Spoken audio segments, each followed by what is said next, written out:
रूस ने 60 वर्षों बाद दुनिया को दिखाया। ये वही वीडियो है। जार बम इतना बड़ा था कि इसके लिए खास लड़ाकू जहाज बनाया गया। परमाणु हथियार, खासकर परमाणु मिसाइलें लड़ाकू जहाजों में रखी जाती हैं, लेकिन जार बम इतना बड़ा था कि उसे विमान से पैराशूट के जरिए लटका कर रखा गया था। 30 अक्टूबर 1961 को जार बम का टेस्ट किया गया।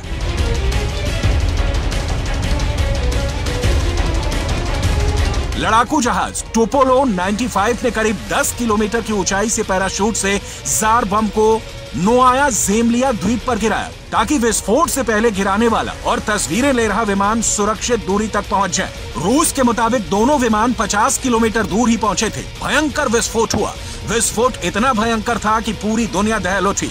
दावा किया जाता है कि अमेरिका के लिटिल बॉय परमाणु बम से 3333 गुना शक्तिशाली है रूस का जार बम।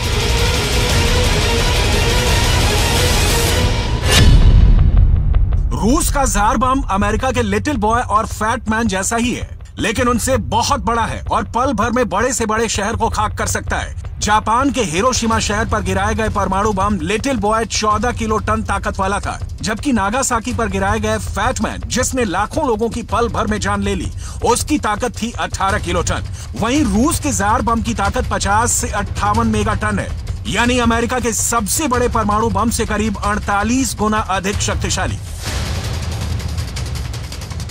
यही वजह है कि रूस ने जार बम का परीक्षण आर्कटिक समुद्र में नोआया ज़ेमालिया के ऊपर बर्फ में गिराया था, ताकि किसी भी तरह की आबादी से धमाके वाली जगह सैकड़ों किलोमीटर दूर हो।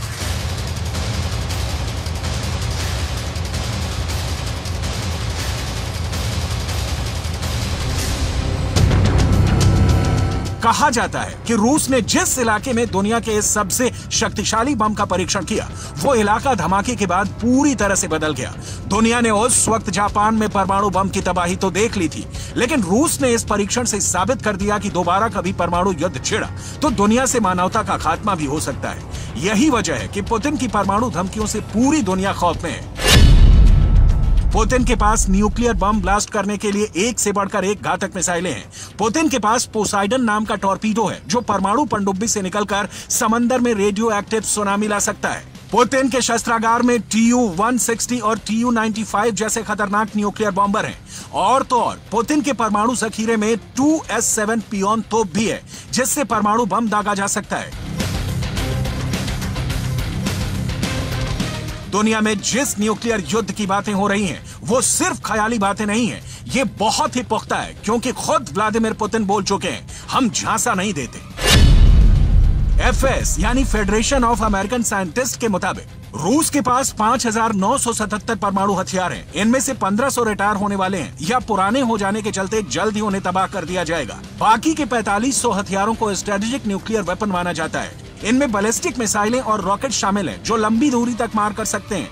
यही वो हथियार हैं जिन्हें परमाणु बम के साथ जोड़कर देखा जाता है। इनमें से 1185 परमाणु हथियारों को रूस ने अपने इंटरकॉन्टिनेंटल बैलिस्टिक मिसाइल्स में लगाया हुआ है। 800 परमाणु बम पनडुब्बी से दागी जाने वाली बैलिस्टिक मिसाइलों में लगाया है और 580 परमाणु बम न्यूक्लियर बॉम्बर से हवा में दागे जाने वाले हैं।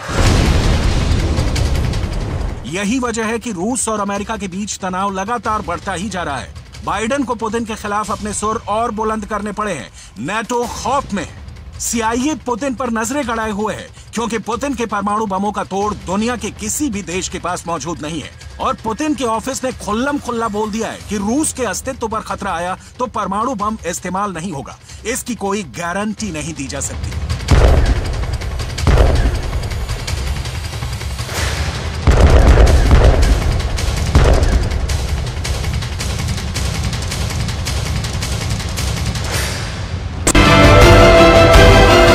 चुनौती वाले शब्द बोलते हुए फोटो खींच लो की बात कहता है।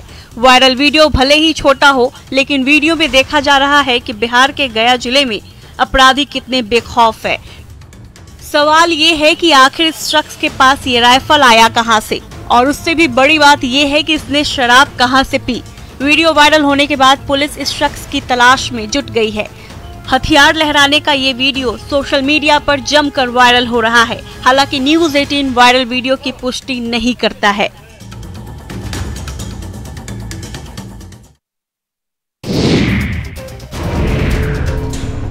जयपुर में ज्वेलरी खरीदने के बहाने ज्वेलरी चुराने का मामला सामने आया है। यहाँ एक महिला सहित 2 बदमाशों ने दुकानदार को बातों में उलझाए रखा और फिर नजर बचाकर 1 किलो से ज्यादा चांदी के आभूषण और 1 ग्राम सोने के आभूषण चुरा लिया। तीनों बदमाशों के जाने के बाद ज्वेलरी गायब देखकर दुकानदार हीरालाल ने जब सीसीटीवी फुटेज खंगाले तब चोरी का पता चला। तस्वीरों में भी साफ देखा जा सकता है कि एक महिला और 2 पुरुष ज्वेलरी शॉप में बैठे हैं और दुकानदार से कई जेवर दिखाने को कह रहे हैं, जिसके बाद दुकानदार उन्हें गहने दिखा रहा है। तीनों उसे और गहने दिखाने को कहते हैं। इतने में बुजुर्ग सा दिखने वाला व्यक्ति बड़ी ही चालाकी से 2 गहने हाथ में उठा लेता है और 1 गहना दुकानदार को दे देता है, जबकि दूसरा हाथ में ही छिपा लेता है। जैसे ही दुकानदार पलटता है, बुजुर्ग गहने को अपनी जेब में रख लेता है। हालांकि ये पूरी घटना सीसीटीवी में कैद हो गई थी। इस चोरी को लेकर ज्वेलर हीरालाल ने करधनी थाने में केस दर्ज करवाया है। पुलिस अब सीसीटीवी फुटेज के आधार पर बदमाशों की तलाश कर रही है।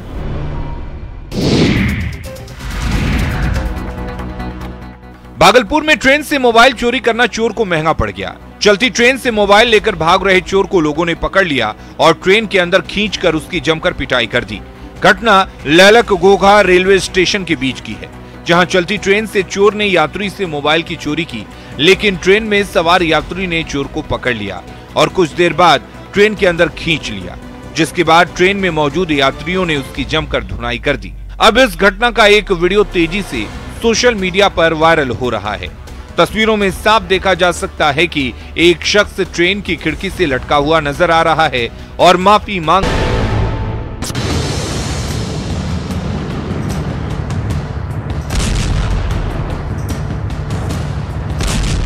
बैटल ग्रुप बाइडन का बैटल ग्रुप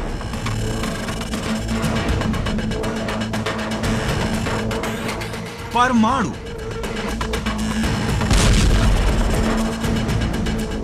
दुनिया की सबसे बड़ी परमाणु मशीन।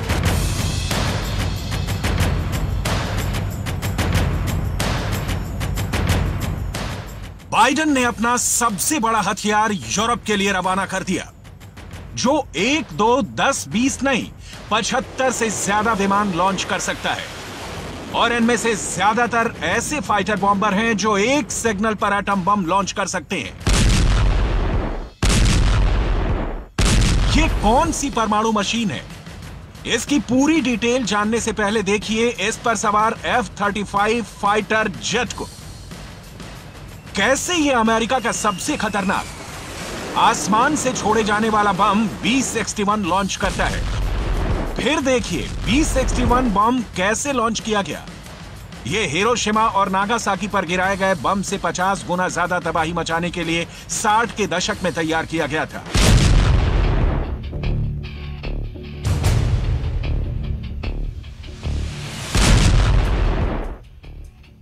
इसका नया वर्जन 90 के दशक में बना और अब यही आसमान से दागा जाने वाला अमेरिका का सबसे भरोसेमंद बम बन चुका है, जो F-16 से लेकर F-35 और B-52 बॉम्बर से लेकर B-2 स्टेल्थ बॉम्बर से लॉन्च किया जा सकता है।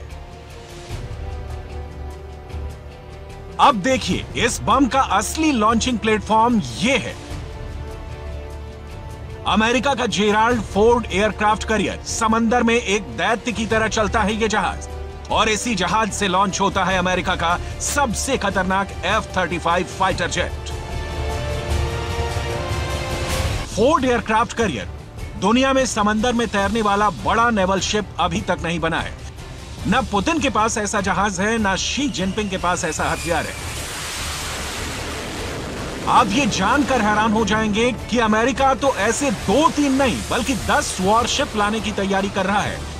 5 का ऐलान हो चुका है, 1 तैयार है। ऐसे 3 एयरक्राफ्ट कैरियर पर काम जारी है और अब इस कैटेगरी का पहला जंगी जहाज पुतिन को चैलेंज करने के लिए यूरोप की चौखट पर अपनी ताकत दिखाएगा। यूरोप से यह कैरियर क्या करेगा, अब उसे बहुत गौर से समझिएगा। यूरोप और नाटो के देश अमेरिका के साथ युद्धाभ्यास करेंगे। इसमें कनाडा से लेकर Denmark, Finland, France, Germany, Holland, Spain और स्वीडन की सेनाएं शामिल होंगी। फोर्ड कैरियर बैटल ग्रुप के साथ ये सभी समंदर में एक ऐसी ताकत का मुजाहिरा करेंगे जिसकी टक्कर में पुतिन के पास भी ऑप्शन बहुत कम है।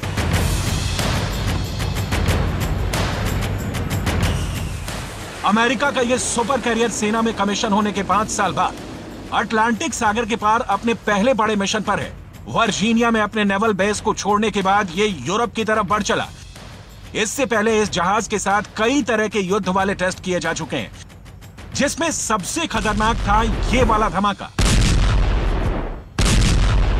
फोर्ड कैरियर जब निकलता है तो अकेला नहीं होता, इसके साथ एक पूरा बैटल ग्रुप होता है। देखिए फोर्ड कैरियर की बड़ी ताकतें क्या है। फोर्ड कैरियर स्ट्राइक ग्रुप के साथ एक तिकोन दिरेगा क्लास का मिसाइल क्रूजर होता है। इसके साथ आर्लेटबर्ग क्लास के 3 डिस्ट्रॉयर होते हैं, साथ में रसद पहुंचाने वाला एक टैंक, 3 और छोटे जहाज होते हैं। इसके अलावा 1 या 2 न्यूक्लियर अटैक सबमरीन भी होती है। बाइडेन ने पुतिन को डराने के लिए इतनी बड़ी ताकत यूरोप भेजने का प्लान ऐसे ही नहीं बनाया है।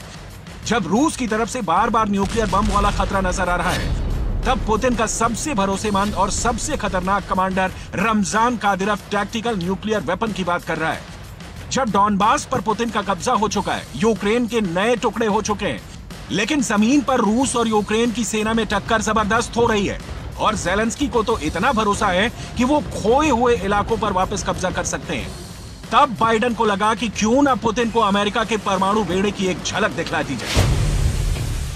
यूरोप में होने वाला युद्धाभ्यास 8 फेज में किया जाएगा। इसमें एयर डिफेंस एक्सरसाइज होगी, मैरीटाइम अवेयरनेस यानी समंदर में दुश्मन को लेकर कड़ी निगरानी की प्रैक्टिस होगी, लॉन्ग रेंज स्ट्राइक के साथ एंटी सबमरीन ऑपरेशन को भी आजमाया जाएगा।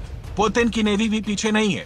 2018 के बाद से पुतिन ने उत्तरी अटलांटिक की तरफ अपने जंगी बेड़ों को और ताकतवर बनाया है, जिसमें कई जहाज और परमाणु पनडुब्बियां अब ज्यादातर खतरनाक मिसाइल से लैस की जा चुकी हैं। लेकिन अब अमेरिका के एक वॉरशिप के आने से पुतिन की तैयारी बिखर जाएगी। इसे लेकर बाइडेन से ज्यादा तो ज़ेलेंस्की और पूरे यूरोप को भरोसा हो गया है। फोर्ड क्लास का एयरक्राफ्ट कैरियर $13 बिलियन में तैयार हुआ है, यानी 1 लाख करोड़ रुपए से भी ज्यादा लागत आई है। ये 1 लाख टन का जहाज है, 337 मीटर लंबा और 78 मीटर चौड़ा है। इस जहाज पर 75 से ज्यादा एयरक्राफ्ट तैनात किए जा सकते हैं।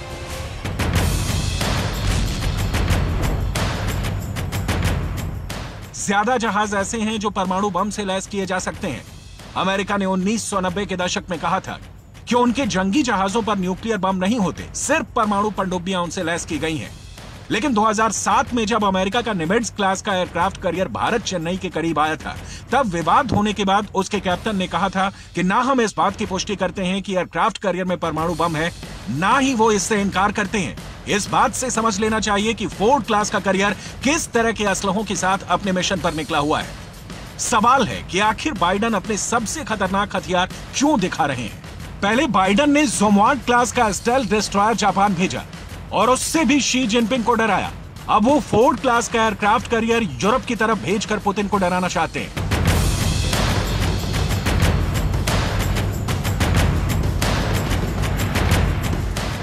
Stealth fighter, stealth bomber, stealth drone. इससे पहले बाइडेन अपने स्टेल्थ जहाजों से पुतिन को खूब डरा चुके हैं। F-35 और F-22 से लेकर उन्होंने अमेरिका का B-2 जैसा खतरनाक स्टेल्थ बॉम्बर भी दिखाया और अमेरिका का स्टेल्थ ड्रोन वाला प्रोजेक्ट भी है, जिस पर अभी काम जारी है।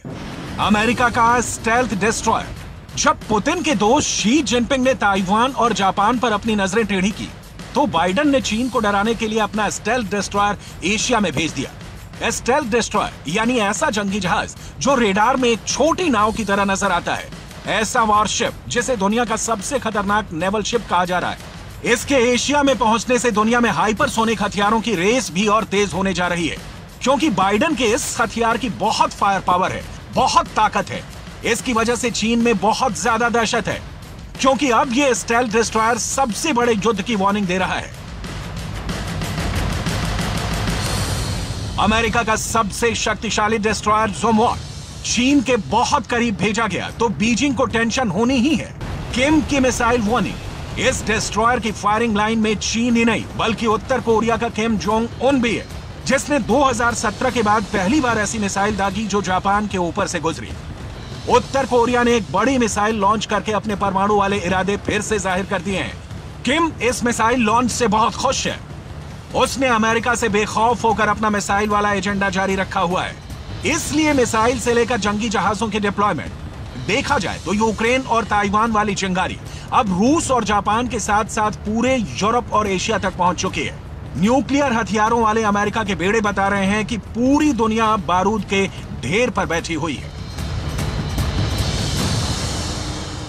16 channels। ट्रेन में सवार लोग इस चोर को छोड़ने के मूड में नजर नहीं आ रहे हैं।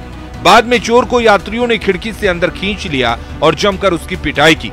पकड़े गए चोर की पहचान नहीं हो सकी है। हालांकि मामला सामने आने के बाद पुलिस जांच करने की बात कह रही है।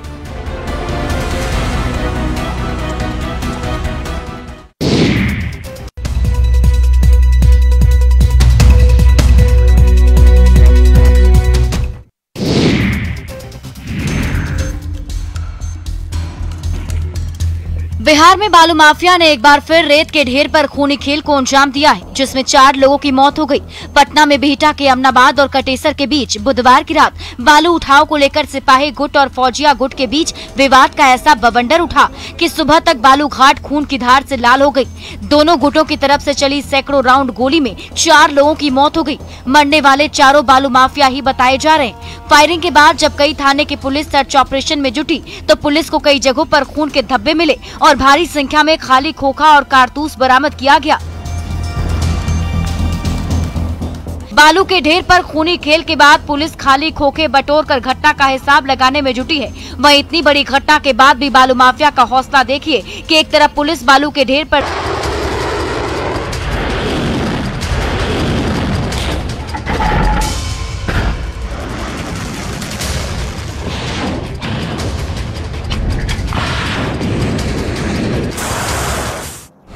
ताइवान करेगा ड्रैगन संहार।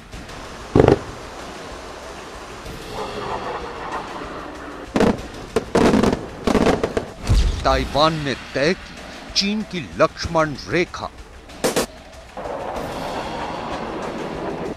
ताइवान स्ट्रेट में होगा पीएलए दहन।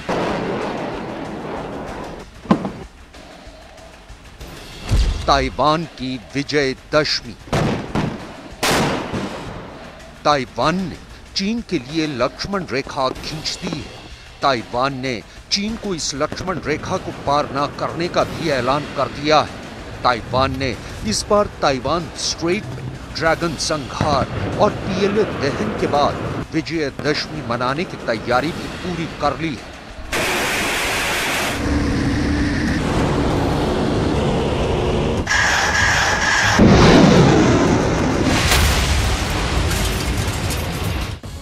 कहावत है कि विनाश काले विपरीत बुद्धि। चीन जो हरकतें ताइवान स्ट्रेट में कर रहा है उन्हें देखकर तो लगता है कि चीन सीधी जुबान में बात समझने वाला नहीं है। अमेरिका एक नहीं 2 बार चीन को उसकी हद में रहने की हिदायत दे चुका है, लेकिन चीन है कि मानता नहीं। चीन अभी भी लगातार ताइवान स्ट्रेट में अपना युद्धाभ्यास जारी रखे हुए है। चीन पिछले 72 घंटे से ताइवान स्ट्रेट में लगातार एंटी सबमरीन वॉर ड्रिल और समंदर के जरिए ताइवान पर हमला करने की लाइव फायर ड्रिल कर रहा है। 2 अगस्त को नैन्सी पेलोसी के ताइवान दौरे के बाद से यानी पिछले 2 महीनों से चीन ताइवान को घेर कर उसके आसपास के इलाकों में अपनी वॉर गेम्स एक्सरसाइज कर रहा है। हैरानी तो इस बात की है कि चीन ने जो आक्रामक रुख ताइवान पर अख्तियार किया हुआ है उसे बार बार लगातार सही साबित करने की कोशिश भी कर रहा है। 正当、合理、合法，我们的举措坚定、有力、适度。中方的军事演训公开、透明、专业，符合国内法，符合国际法，符合国际。 चीन ताइवान मसले पर दुनिया की हर बात को अनसुना कर रहा है, लिहाजा अब ताइवान ने खुद ही ड्रैगन की हद तय करने का ऐलान कर दिया है। ताइवान के रक्षा मंत्री के मुताबिक चीन पिछले लंबे वक्त से मीडियन लाइन को पार करने और ताइवान के एयर डिफेंस आइडेंटिफिकेशन जोन में घुसपैठ कर रहा है। लिहाजा ताइवान की नेशनल डिफेंस मीटिंग के दौरान उन्होंने चीन के ताइवान पर हमले के मुद्दे पर पूछे गए एक सवाल का जवाब देते हुए पूरी दुनिया के सामने ये ऐलान कर दिया कि अब अगर चीन ने ताइवान की लक्ष्मण रेखा का उल्लंघन किया तो उसे मुंह तोड़ जवाब दिया जाएगा। ताइवान के रक्षा मंत्री के बयान के मुताबिक चीन के लिए ये चेतावनी सिर्फ समंदर तक ही महदूद नहीं है, बल्कि चीन के ताइवान के एयर स्पेस के उल्लंघन की शक्ल में भी लागू होगी। ताइवान ये ऐलान पहले ही कर चुका है कि वो पहला वार नहीं करेगा। 他的战机飞入我们领空的时候，这就算第一级啊，没有错，没错吧？没有错。所以我们不要被现在大家在讲说，我们永远是要承受第一级之后才打。第一级的概念已经不是所谓它发射飞弹也好，发射弹药也好，这叫第一级。它的动作本身，没错吧？没有错。OK， 好，那我觉得这是一个很明确的讯息哦。 आ रही थी और दूसरी तरफ बेखौफ बालू माफिया अपने धंधे में लगे थे। घाट पर धड़ल्ले से बालू लदी नाव चल रही थी।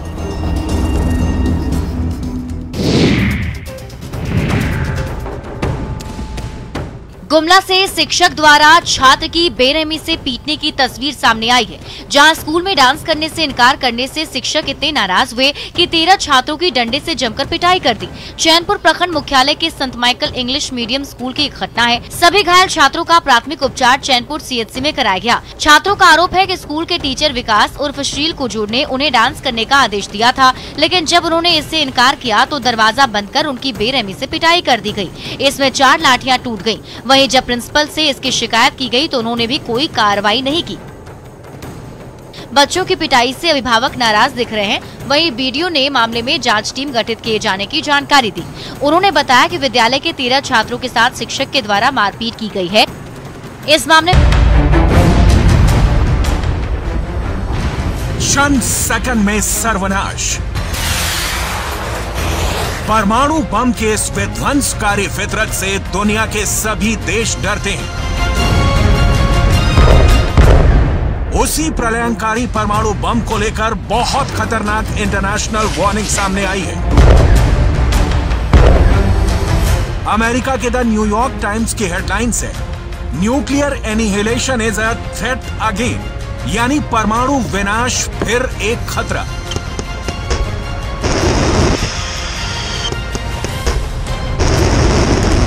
अगली हेडलाइन सीबीसी न्यूज की है। इसमें साफ साफ शब्दों में लिखा है, पुतिन की धमकियों